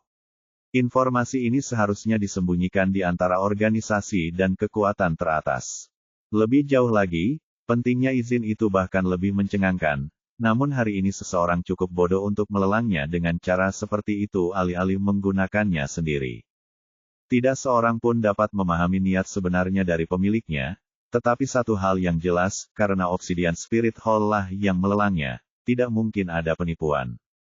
Beberapa perwakilan segera mulai memberitahu atasan mereka tentang kemunculan izin Abisal kuno, karena mereka semua tahu bahkan Adipati Abisal pun menginginkan izin ini, dan Raja Abisal mungkin ikut campur. Kalau makhluk seperti itu sampai terlibat, mereka tidak akan pernah bisa meraih kesempatan luar biasa ini. Apalagi tempat ini adalah ibu kota kerajaan Obsidian Myriad, tempat Dread Duchess berkuasa. S juga terkejut ketika mendengar kebenaran di balik izin Abisal kuno, dan tak kuasa menahan diri untuk melirik penjaga gudang di sampingnya. Ia akhirnya menyadari betapa pentingnya izin itu. Dia bertanya dengan halus, "Tuan penjaga gudang, apakah menurut Anda Duchess juga menginginkan izin itu? Dan tentang apa yang baru saja dikatakan Succubus itu? Apakah itu benar?" Vault Keeper akhirnya menyadari bahwa ia telah kehilangan ketenangannya, dan melirik S. Setelah berpikir sejenak, ia mengangguk, "Aku tidak akan menyembunyikannya dari Lord Nomad. Apa yang ia ungkapkan adalah kebenaran, bukan hanya itu, tetapi ada beberapa poin lain yang tidak ia sebutkan dan hanya diketahui oleh entitas seperti Yang Mulia Dread Duchess. Soal apakah Duchess Dread menginginkan izin itu, wajar saja kalau dia juga menginginkannya karena bahkan Abyssal King pun akan memasuki Whispering Soul Grotto begitu pintu itu terbuka. Hati S mencelos saat memastikan kecurigaannya karena ia tahu jika Abyssal King saja sudah memasuki wilayah kuno yang rahasia itu, maka hampir mustahil untuk menjaga izin itu. Saat itu, seolah menebak pergulatan batin S, sang penjaga gudang dengan ambigu berkata, "Tapi kalau Lord Nomad yang mendapatkannya, kurasa Duchess tidak akan mengambilnya darimu." Namun, tidak ada yang pasti. Meskipun begitu, karena takdir Lord Nomad yang membawamu ke sini hari ini, sebaiknya kau mendapatkan izinnya terlebih dahulu. S hanya bisa tersenyum kecut dan mengangguk karena ia sungguh tidak menyangka akan menemukan hal seperti ini hanya dengan berjalan-jalan. Lagi pula, seperti yang dikatakan penjaga gudang, karena ia adalah dermawan dari Duchess yang menakutkan, Duchess mungkin tidak akan mengambilnya darinya. Lagi pula, ia masih memiliki tuannya sebagai jimat pelindung. Pada saat ini, Lucy mengumumkan, karena semua orang sekarang menyadari pentingnya izin Abyssal kuno, mari kita mulai menawar. Namun, pemilik izin Abyssal kuno tidak menginginkan permata Abyssal, melainkan menukarnya dengan nektar Vena Ebon Kuaso Abyssal kelas 8 yang diseduh langsung oleh Yang Mulia Duchess Dread. Saat Lucy mengungkapkan harga untuk izin Abyssal kuno, aula itu berubah menjadi sunyi senyap, dan ekspresi banyak makhluk Abyssal menjadi pucat. Semua orang tahu bahwa Ebon Vein Nectar adalah barang paling berharga di seluruh Obsidian Myriad King karena Dread Duchess sendiri yang menyeduhnya, dan kualitasnya secara mengejutkan hanya selangkah lagi menuju Abyssal Grade 8. Meskipun ada versi lain yang diperbesar, jika dibandingkan dengan Ebon Vein Nectar yang asli, mereka tidak dapat menandinginya. Namun, tidak peduli berapapun harga yang ditawarkan orang lain, bahkan Abyssal Dukes tidak dapat mendapatkannya karena Dread Duchess tidak akan menjualnya dengan mudah. Pada saat itu, semua orang tiba-tiba menyadari mengapa pemilik izin memutuskan untuk melelang izin Abyssal kuno dalam lelang hari ini. Target sebenarnya dari pemiliknya selalu adalah Dread Duchess sendiri, dan semua harapan mereka untuk memperoleh izin Abyssal kuno pun sirna. Akan tetapi, ada satu pengecualian. S, yang sedang duduk di kamar 1, tiba-tiba memasang ekspresi terkejut namun aneh di wajahnya. Bab 1479, Izin Abyssal Kuno, 2. Setelah Lucy mengumumkan barang tukar untuk izin Abyssal Kuno, jantung S berdebar kencang karena ia tidak menyangka nektar Vena Ebon yang ia simpan akan berguna seperti ini. Akan tetapi, dia tidak berani menawar sembarangan meski menginginkannya dan melirik ke arah Vault Keeper, dan dia merasakan tatapan dingin berkedip-kedip di belakang kepala berkerudung pria itu. Hati S mencelos karena dia merasa bahwa sang penjaga gudang tidak senang dengan hal ini, dan bertanya dengan halus, "Ahem, Tuan penjaga gudang, bagaimana menurutmu?" Sang penjaga gudang terdiam sejenak sebelum berbicara dengan dingin, "Seseorang telah merencanakan sesuatu yang jahat terhadap Yang Mulia, dan hanya kematian yang dapat menghapus dosa-dosa mereka." S mengerutkan kening karena ia paling tidak ingin mendengar jawaban ini, tetapi ia tahu penjaga gudang itu benar-benar setia kepada Duchess yang mengerikan. Sekarang, karena ada yang menggunakan metode licik untuk mendapatkan harta berharga Duchess yang mengerikan, penjaga gudang itu pasti akan murka, terlepas dari betapa pentingnya izin Abyssal kuno. Namun masalah utamanya adalah S tidak dapat menggunakan Ebon Vein Nectar di hadapan Vault Keeper karena itu adalah hadiah dari Dread Duchess, dan Vault Keeper mungkin akan marah besar. Terlebih lagi, Dread Duchess dan Vault Keeper mungkin masih memiliki kesan bahwa dia telah menggunakannya, dan begitu mereka mengetahui bahwa dia tidak menggunakannya, itu sama saja dengan menunjukkan rasa tidak hormat terhadap Dread Duchess. Meski begitu, S tetap menginginkan izin Abyssal kuno itu, bukan karena gua jiwa berbisik, melainkan karena peta takdir hidup. S telah menganalisis setiap barang lelang dengan peta takdir hidup untuk melihat apakah ia bisa menemukan sesuatu yang menarik dan berharga baginya, dan ia berhasil. Guci kuarsa hitam muncul sebagai benda takdir perak berkilauan di dalam peta takdir hidup. S tidak perlu memikirkannya, karena ia tahu betapa pentingnya garis keturunan misterius itu baginya. Namun saat S melihat izin Abyssal kuno di dalam peta takdir hidup, ia terkejut karena panah emas gelap dari peta takdir hidup, yang dapat mengantarkan S kepada perjumpaan keberuntungan yang paling ia butuhkan, saat ini tengah menunjuk ke izin Abyssal kuno. Sudah lama S tidak mengejar panah kompas ini, karena selalu ada ketidakpastian dan bahaya dalam perburuan kesempatan itu. Namun, setiap kali S menemukan kesempatan itu tidak pernah mengecewakannya dan bahkan membantunya ketika tidak ada yang bisa. Itulah sebabnya dia menginginkan izin itu, karena mungkin ada hubungannya dengan rangkaian misi Abyss saat ini, karena itulah satu-satunya hal yang sangat dibutuhkan S saat ini. Saya bisa memahami kemarahan Anda, Tuan penjaga gudang. Tapi izin Abyssal kuno bukanlah sesuatu yang bisa kita abaikan. Anda sendiri yang mengatakannya. S berkata tanpa ekspresi, itulah sebabnya saya ingin meminta izin Yang Mulia untuk menggunakan nektar urat Ebon yang telah saya simpan untuk Tuan saya guna membeli izin Abyssal kuno itu. Saya harap beliau mengizinkannya dan tidak tersinggung. Pandangan sang penjaga gudang langsung tertuju pada S, dan hawa dingin menjalar ke tulang punggungnya saat ia merasa seperti sedang ditatap oleh predator ganas saat itu. Namun S tidak menyerah dan terus menatap Vault Keeper dengan tekad yang tenang. Ia tahu jika ia menunjukkan kelemahan, Vault Keeper mungkin akan berubah menjadi bermusuhan. Terlebih lagi, S telah mengisyaratkan bahwa ia menyimpannya untuk tuannya, dan bahkan Dread Duchess tidak dapat mengatakan apapun tentang itu kecuali ia mengira Ebon Vein Nectar miliknya berada di atas Abyssal King. Setelah beberapa saat, Vault Keeper akhirnya mengangguk dan berkata dengan tenang, "Baiklah, saya akan menghubungi Yang Mulia dan mengusulkan apa yang baru saja Anda katakan." Tanpa menunggu jawaban S, sang penjaga gudang mengeluarkan jimat berwarna hitam legam, dan jimat itu langsung terbakar. Di sisi lain, Lucy tetap tenang dan kalem di atas panggung, senyumnya tidak luntur sedikit pun meski tahu apa yang baru saja diumumkannya bisa saja membuatnya mendapat banyak masalah. Meskipun demikian, Itu adalah kesempatan langka baginya untuk menjual izin abisal kuno ini kepada seorang Duke Abisal, yang akan meningkatkan popularitasnya dengan pesat, dan bahkan statusnya dalam rasnya akan dievaluasi. Terlebih lagi, jika bukan karena si penjual secara khusus menginginkan nektar urat ebon, Lucy pasti sudah berusaha keras untuk menghubungi Enchantress Demon Duchess guna memberitahunya berita tersebut. Tetapi Lucy tidak bisa, dan dia tidak berani memikirkan lagi benda langka ini karena bahkan Obsidian Spirit Hall tidak berani menginginkannya, dan mereka melelangnya, yang berarti siapapun yang menjualnya bukanlah orang yang bisa diajak main-main. Sekarang, Lucy sedang menunggu seseorang di dalam ruang VIP untuk menghubungi Dread Duchess karena Obsidian Spirit Hall tahu seseorang di dalam ruang VIP akan memiliki koneksi dengan Dread Duchess, dan mereka tidak perlu melakukan apapun untuk memancingnya keluar.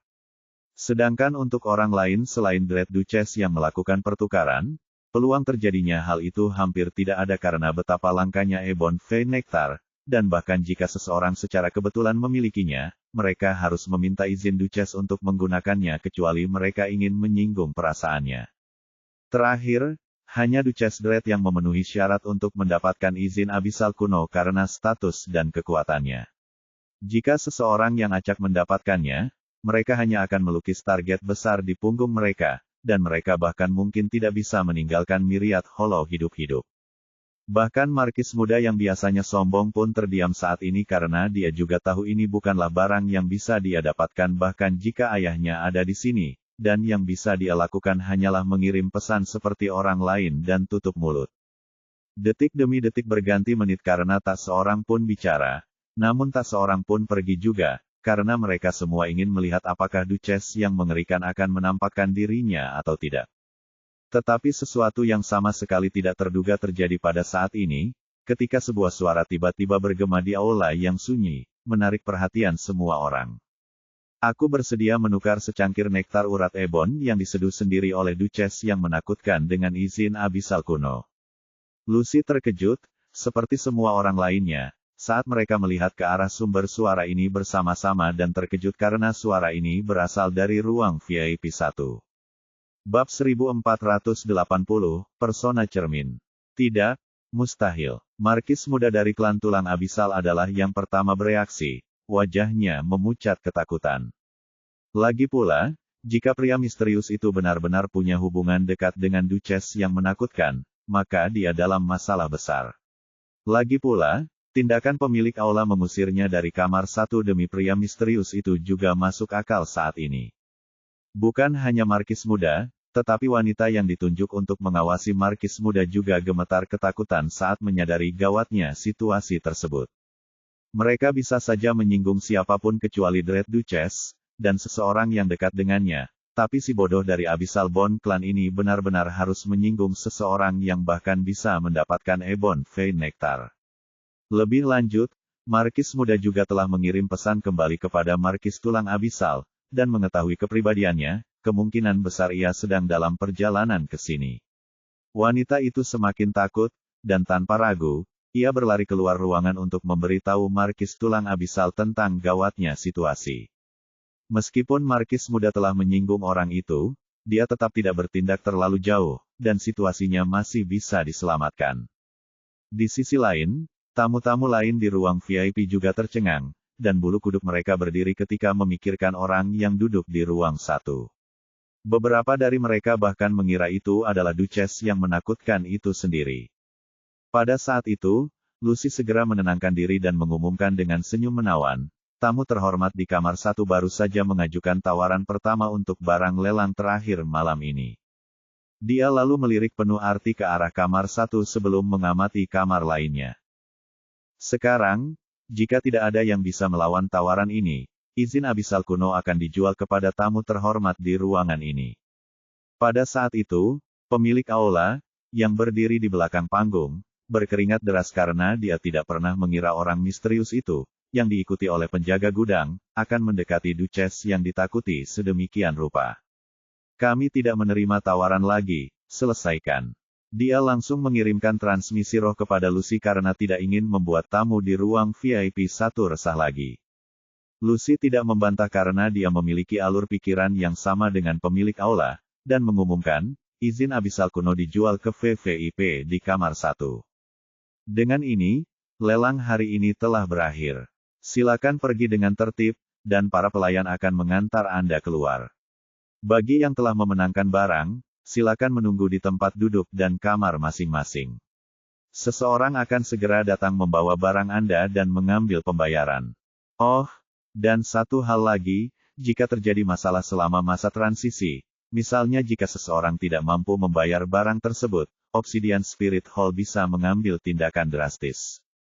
Petik 2. Di balik senyum menawan Lucy, tersirat ancaman tajam saat ia mengalihkan pandangannya ke arah mereka yang duduk di kursi bawah. Tapi aku tahu hal seperti itu tidak akan terjadi, karena semua orang di sini adalah tamu terhormat yang berstatus. Nah, aku tidak akan menyia-nyiakan waktu kalian. Terima kasih telah berpartisipasi dalam lelang hari ini. Dengan itu, Lucy segera meninggalkan panggung, dan para tamu yang tidak memenangkan apapun mulai berjalan menuju pintu keluar. Di dalam kamar 1, S tetap tinggal seperti orang lainnya, dan penjaga gudang berdiri di belakangnya dengan tenang seperti pengikut setia. S masih bersemangat untuk mendapatkan izin abisal kuno. Namun, ia juga khawatir karena Duchess Dread mengajukan syarat sebelum mengizinkannya menukarkan izin tersebut dengan nektar urat ebon. Namun, saat itu, S sedang ada urusan lain yang harus diurus, jadi ia tak bisa teralihkan. Saat para tamu di kursi bawah pergi, S terus mengamati mereka satu persatu dengan saksama baklang. Pada saat itu, pandangan mata S tertuju pada sesosok tubuh tinggi ramping yang tersembunyi di balik mantel panjang, dan dia berbaur dalam kerumunan tamu yang menjauh, tak seorang pun memperhatikan. Tiba-tiba, di kedalaman pupil matanya, cahaya keperakan muncul sebelum simbol-simbol di sekitar rongga matanya bergetar. Ia memfokuskan pandangannya langsung pada sosok yang mengenakan mantel. Bahkan Vault Keeper pun tidak menyadari pengaktifan kitab suci Grand Mirror Phantom. Saat S mengaktifkan seni gaya, embrio cermin di dalam lautan pengetahuannya menjadi hidup. Sesaat, target S bergetar hebat, seolah merasakan sesuatu yang mengerikan sedang menatapnya. Namun sebelum dia bisa bereaksi, riak perak tembus pandang meledak dari mata S, menusuk jiwa target. Jiwa yang menjadi sasaran bergetar sementara tubuhnya yang ada di luar tiba-tiba tertegun, dan semuanya terjadi seketika sebelum jiwanya terdistorsi dan terseret oleh kekuatan tak terlihat ke dalam embrio cermin. Akan tetapi, hanya S sendiri yang dapat melihat jiwa tembus pandang itu ditarik ke arahnya, dan dia tercengang saat merasakan kekuatan jiwanya menyelimuti jiwa target seperti segel yang tidak dapat dipecahkan, sementara jiwa itu meronta dan dipenuhi teror. Pada saat itu, jiwa korban akhirnya melayang ke dalam embrio cermin, meskipun saat diserap ke dalam mahkota puncaknya, ia jatuh seperti bintang jatuh ke dalam jantung cermin embrio. S mengamati segalanya saat permukaan cair cermin embrio terbuka tanpa suara, menelan pecahan jiwa. Pada saat itu, pecahan-pecahan yang mengambang di dalam embrio cermin tiba-tiba bergerak, dan pada saat berikutnya, salah satu pecahan menerkam jiwa saat ia melingkari jiwa, dan mulai terbentuk kembali. Tidak peduli seberapa keras jiwa itu berjuang, ia tidak dapat melepaskan diri dari takdirnya yang tak terelakkan, dan S dapat merasakan jiwa itu milik seorang penjaga abisal. Lebih jauh lagi, saat pecahan itu melahap jiwa, ingatannya mulai memasuki lautan pengetahuan S, tetapi prosesnya tidak kacau. Prosesnya sangat lembut, dan tanpa proses penyempurnaan apapun, seolah-olah itu adalah memoar S sejak awal. Bukan hanya itu, ingatan-ingatan itu sama sekali tidak memengaruhi kepribadian S, dan seolah-olah berada di bawah kendalinya sepenuhnya. Saat itu, S bahkan merasa bisa menghapus ingatan-ingatan itu sesuka hatinya, membuatnya takjub. Dalam waktu 3 detik, jiwa itu dilahap seluruhnya, dan kini memantulkan wujud, aura jiwa, dan segala hal milik pemilik jiwa itu, dan pecahannya kini tampak persis seperti korbannya. Akan tetapi, itu bukan lagi jiwa yang hidup, melainkan telah menjadi persona cermin, siap dikenakan oleh S atas perintahnya.